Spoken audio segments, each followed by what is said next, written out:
Careful! Champagne! Oh, he's got it wrong! Oh!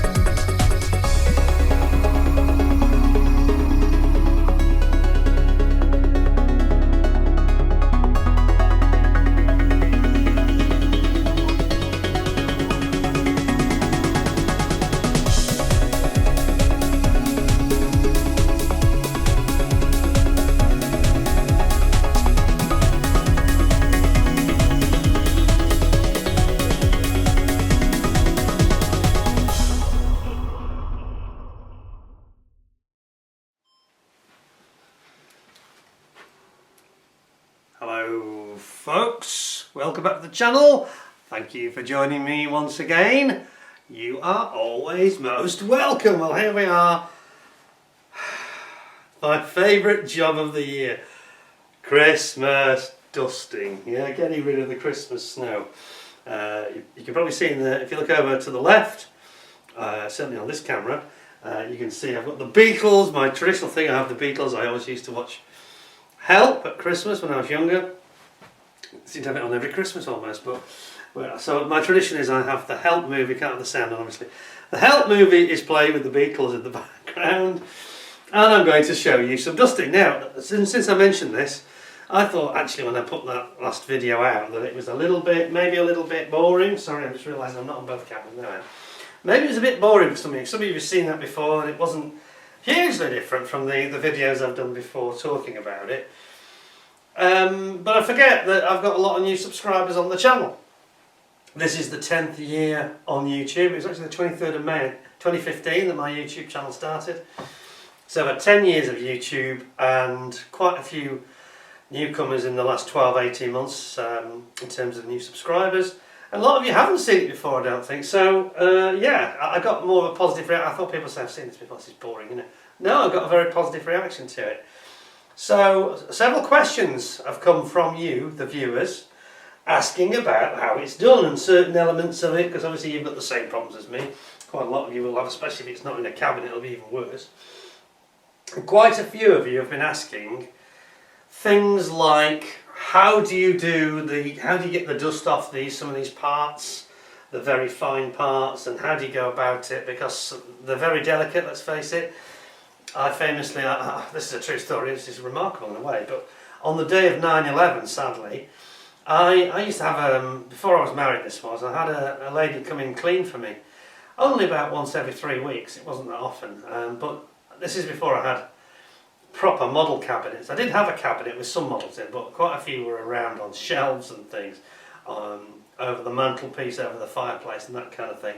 And the problem was, I had this cleaner lady who was just oblivious, and she didn't, and I told her several times and she was just off with the fairies. And she used to dust and just wipe out. I used to come home and find aircraft with the bombs and rockets all off, the pitos all snapped off on the floor. And I had to sack her in the end because I did, said to her, I didn't get, I didn't have a rant or anything. I was very polite the first time it happened. The second time I was a bit more direct, and the third time I sacked her because I'm sorry, she just took no notice whatsoever.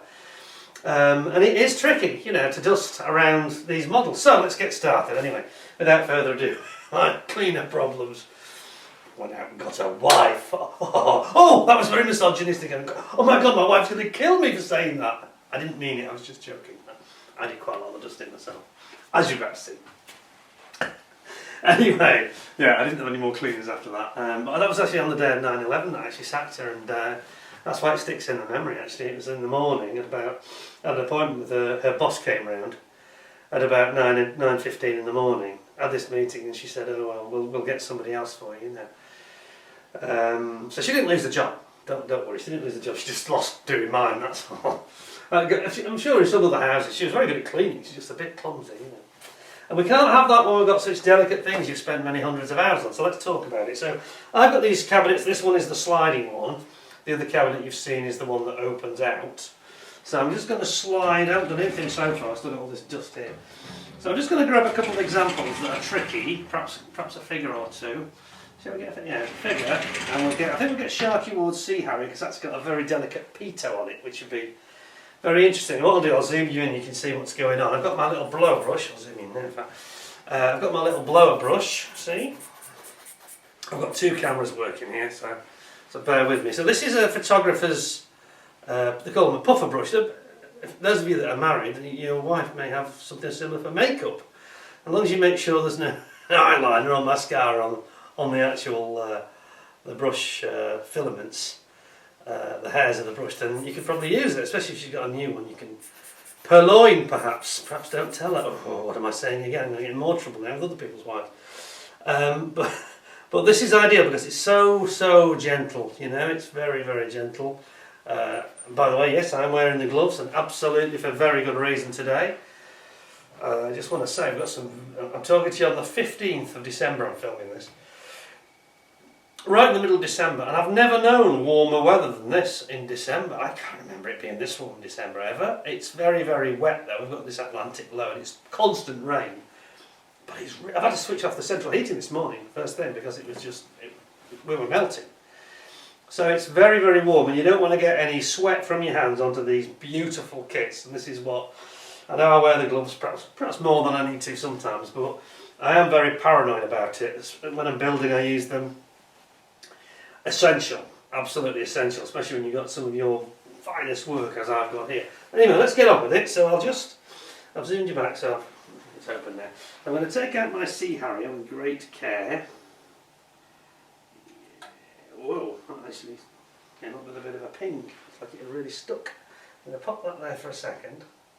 Now, this is 12 months since these have been out. I'm also going to grab a very, a very tricky figure. If it all goes wrong, so I'm on camera, I'll probably smash it to pieces. Tricky figure. Let's zoom you in and I can sort of talk you through this a little bit more. So what we've got here, we've got, this is one of the, I think it's the Dragon Normandy, what do they call them, Normandy Aces or something? Normandy Infantry, pretty sure that's from Dragon, but you can see he's got an MG42, which is slung upside down under his arm. So it's a classic example of something that's really very, very delicate. I'm going to come in a bit closer for you. There we are, I've just lost myself a little bit there with the camera. Right, here we go. So coming to about there, that's probably close enough. And that'll give you now an idea of how I'm going to go about it. So I'm just going to, I always go away from the sharpie bits, the danger bits. So I go, in this case, down on top of his head, down a bit, and using the puffer as I'm doing it, just to blow off any excess dust. This is a particularly tricky one, and you've got to be very, very careful. Yeah, it's fiddly. It's very fiddly. You can't do this in a rush, because you'll do some damage. And we'll just get that off his shoulders, any dust that's there. And very, very gently on this bipod, his machine gun bipod. Okay. So that's our German soldier. So he's pretty much done. So that was fairly straightforward. So I'll put him over there, he's safe, gently. And then, as a lot of you are asking me about aircraft, here is the the infamous, I was going to say the famous, or the infamous Sea Harrier from Kinetic. And this is a classic example where you've got, and on this one, if I turn it around, you can see that I've got all sorts of things here. We've got the ladder as well, which is also delicate. So again, I always start at the sort of blunt end, and I work my way forward like so. Ever so gently, because you really don't want to be doing any damage. Yeah, I know my canopy's not fixed, by the way, it's not glued in place. That's deliberate. Then inside the cockpit, using the blower more than the brush bristles there, to be honest. And then, I'll zoom back a bit, I think I'm a bit too zoomed here. Let's go back a bit. And then, in terms of I tend to go from back forward, apart from on big things like the wings. Let's get those, whoops, quite a shot on my, there we go, like that. You've got to be careful not to disturb any decals, because obviously, especially when you've got cabinets, depending on how much clear coat you put on, sometimes you can have decals lifting slightly. So we don't want to be disturbing that. if we can avoid it. So you can see I'm just gently, everything that can have dust laid down on top of it, so you've got your tanks and your rockets here, your sidewinders, and then you've got all your horizontal surfaces where dust is going to settle. You need to get that off ever so gently, and there's no point in rushing this because you'll only do damage and you'll end up, it will be counterproductive. So there's the Sea Harrier done. Oh, I think I missed, I didn't do the windscreen actually. That windscreen. Get that little ladder, and that's it. And obviously underneath you don't need to worry because the dust doesn't settle there, does it? So there's your Sea Harrier done. So that's that one. No damage done so far. Fingers crossed. So far, so good. So I'll just come back a bit. And well, this is what it's like. So that's just taken what, 5 minutes, and I've only done this one airplane and a man, a little figure. And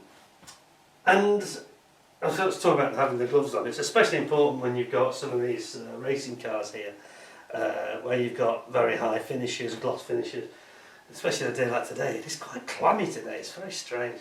Can't believe it's December. It feels like a miserable day, a wet day in June. Literally, must be 12 degrees, I reckon. Anyway. So you need to be very, very careful. You really should use gloves when you're handling your finished kits, especially because, as I say, these high finish models, we don't want to put finger marks on those, it would just ruin them. I'll just think of any others that are a little bit tricky. So, yeah, here's a bit of a nightmare example. This is my Panther. My Panther out. I'll zoom in on this. Now this is tricky because of all the clobber and various extra parts that it's got on it. It's got like the cat sitting on the back, you can see there. See the cat? And it's got shell cases and all sorts. So again, you've got to be really extra careful with these. And not go at it too crazy. Very, very gently, especially on that weapon. When you've got pitos or guns sticking out, that's where you've got to be extra careful. Got the cat here. A nosy cat wondering what's going on. Cat will soon clear off when the gunfire starts. Trust me, I know about this. Ask me how I know. Have a cat when the fireworks start. We're going to get some fireworks at New Year's Eve, which we're not that happy about actually, because it's not something we've had for a long time. It's just one local pub that seems to be insisting on doing it. And fireworks on bonfire night early in the evening is not so bad, I think, if you've got pets, because you can manage that. But having it at midnight, when not everybody wants to stay up until midnight, I'm sounding a bit grumpy. But not everybody who's got pets, you know, some older folks, they don't want to stay up till midnight, and then they have to if there's fireworks going off, because what's going to happen with the pets? They're going to be terrified, you know. I think that people enjoy fireworks, and I love them actually. And I'll tell you something, I had good reason to love fireworks, because my mother, her birthday was November the 5th, so we always had fireworks in our house on November the 5th. But that was at a sensible time in the evening, obviously. Sort of 6, 7 in the evening. There you go, so there's your Panther done. Again, a little bit of time taken there. Did I get that figure? I'm not sure if I got that figure's head, I'm just going to make sure. I've got all these figures and they're all carrying buckets, and well, they're all carrying weapons, or they're leaning over the side. There's lots of things to take into consideration. What else we got that's challenging? Anything that's a little bit different? Yes, we've got our MiG-25. Here's another tricky one. This is the ICM MiG-25, which is a lovely kit. This is the 72nd scale only. A kit that I really recommend, and let's just zoom you in on it. But this has got lots of pointy bits and delicate parts sticking out of it with pitos and probes and things. So you can see there we've got a mighty delicate pito at the front. Just give that a dust off. I tend to use the blower mostly on the areas where, you know, the big flat areas, you know, horizontal areas. So at the top of the wings, this has got a lot of horizontal area actually, more than most. And always be careful when you're handling them with gloves or not. You know, it's so easy to break something off, isn't it, on these kits. There we go. Just dusty, dusty, dusty. There we go. And that's pretty much done, to be honest. But you can see it's a tricky one to handle. It's got some very delicate undercarriage on this model. It's got a host of weapons. It's got all these little pitos and probes and pitos and rails sticking out of it. And we have got to be a little bit careful with it. But there you go. There's the Foxbar. It's a beautiful kit, that actually. It's one of my best builds, you know, I think this is. Because it's small, but it's got a lot of detail and it's really nice, really finessed. And that's an ICM. So good was this kit that Revell reboxed it in various different forms. There's 4 different versions. And Revell really thought it was good enough that they were going to box it themselves. And until the new generation of Revell that we're getting coming through now, these nice kits like the Gloucester Meteor. This is when they weren't so good, and I was saying to people, make sure you get a reboxed ICM because you get a really nice kit. Alright, so that's that done. I'm just going to have a quick swig of tea. Let's check what's going on here. The beetles are in trouble. Right, I'm not going to go through the whole thing because it's just kind of more of the same, but I mentioned on my previous video, I did talk about the fact that we've got another one here soon, one of these Germans, and Tommy's here, the one's got a brand gun carrier, and he's got, I've got to be very careful because I have a little bit of blue tack just under the soles of the shoes to enable them to be, so they don't fall over basically in the cabinet. So we just zoom in on this and you can see this is another one that's quite tricky. And he's got his brand gun in his hand, carrying it with his bipod. And yes, he's another one that requires a little bit of care. Whoops. A little bit of extra care. Just make sure we get that off the helmet and the areas where the dust collects. Top of his shoes. On the top of the shoes often gets dusty. It's just again, a horizontal surface, isn't it? Where are we here? Sorry, I seem to have lost my focus. There we go.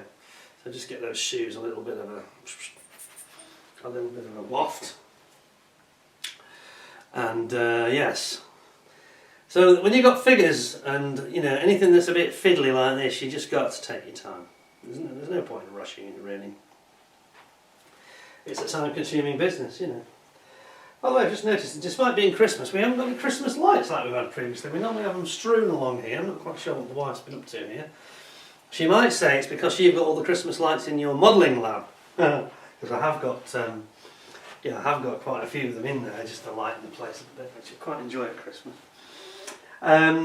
What else we got? Here's another one. Here's another one we should talk about.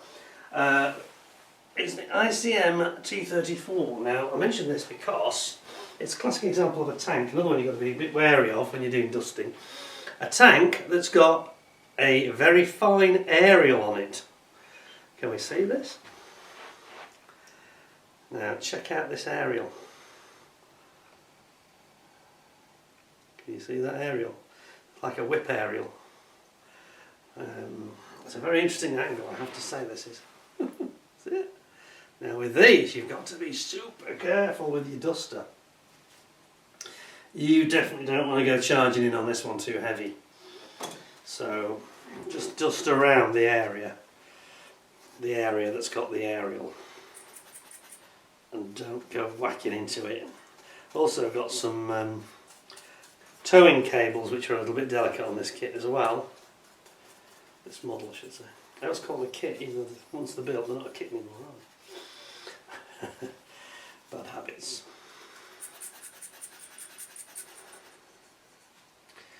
Yeah, so there we go. So that gives you a bit of a flavour of how I go about it.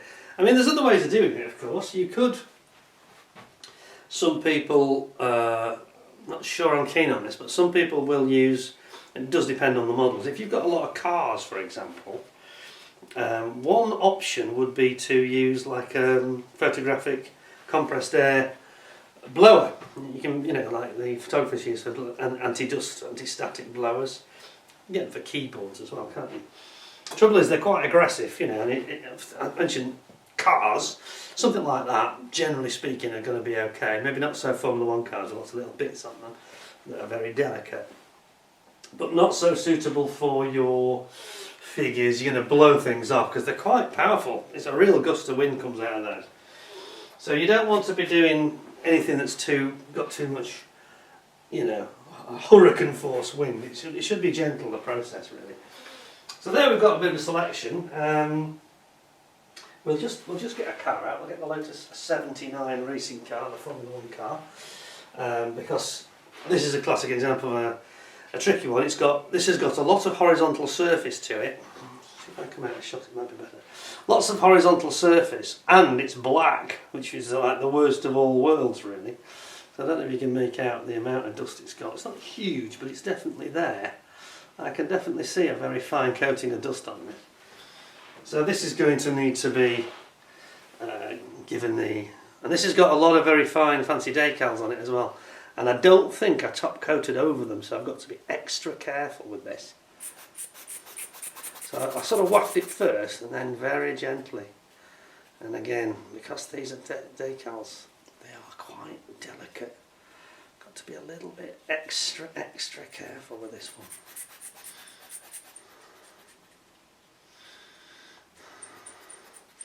If I remember correctly, the roll hoop isn't actually fixed either. I think I left it loose. Trying to minimise the amount of adhesive that was being introduced into this model. So let's just turn that slightly for you. Yeah, it's all these flat surfaces because it's a ground effect car with big wide side pods. You always get dust on top of the tyres as well. There we go. No decals were harmed in the dusting of this model. That's worked out really well. So I'm quite pleased with that, actually. So that's that one done. So that's kind of a cross-section of the different types of models that you're going to you sort of might encounter. Another one you have to be careful with, I know it doesn't really affect me, but my friend Jason at Model Kit Stuff, he's married to ships, of course, and as are a lot of his subscribers.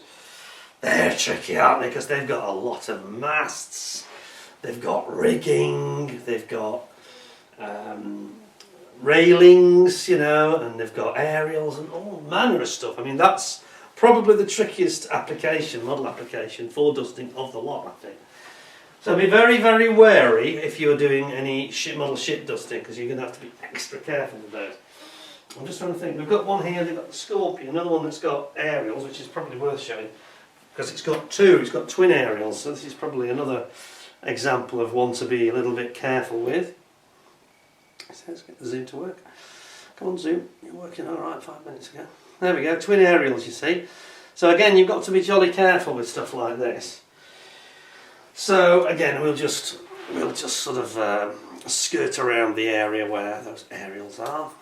Make sure that it's all about, you know, the bristles will do the work for you. You don't need to apply much pressure at all, virtually none.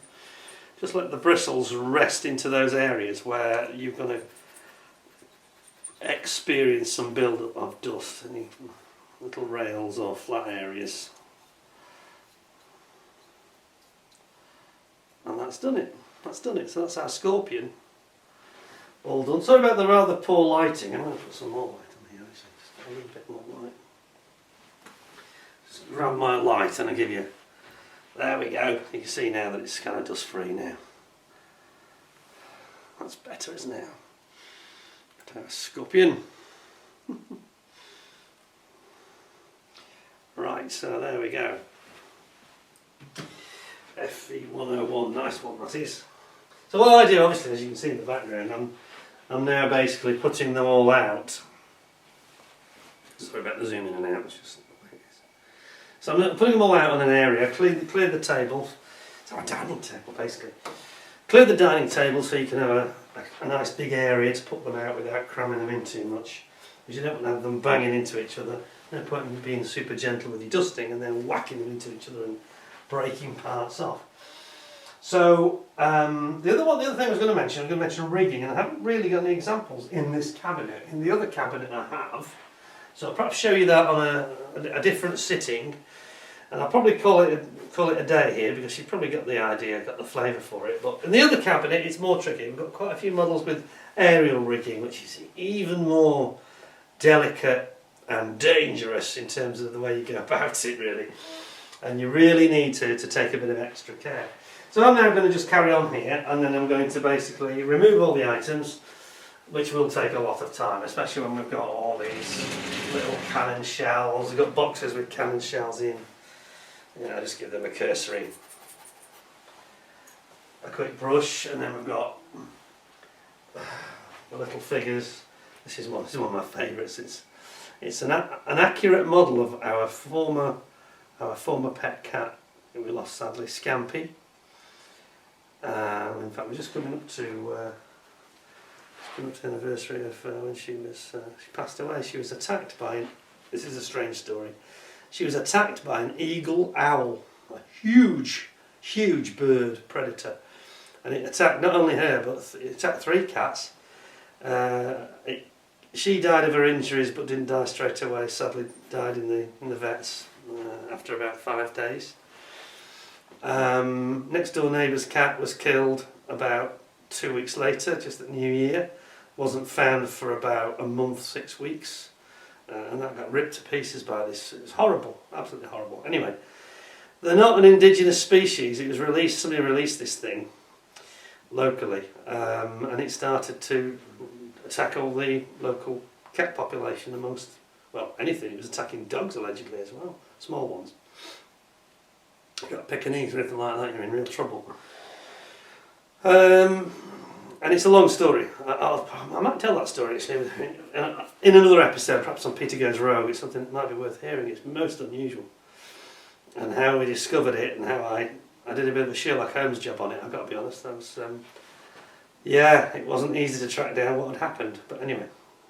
But that is Scampy. She was our little tortoiseshell. Tabby stroke tortie. Very cute.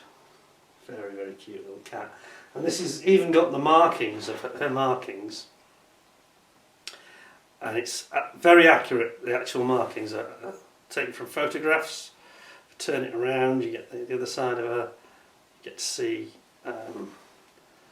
yeah, that she was a very, very attractive looking cat. Nice markings, great colours. So I'm not doing this very well, am I, really? Let's try and... that's better. Let's see if we get that hand behind. Get the idea. There she is. Yes. And that's from the Tamiya kit you can get. I forgot what the kit's called now. It's the one that comes with some soldiers. I think it's Tankers at Rest, I think it's called. And it comes with cats and quite a few extras like... Is that the one that's got the pigeons in there? I can't remember. I don't think it is. But anyway, yeah. So she requires a little bit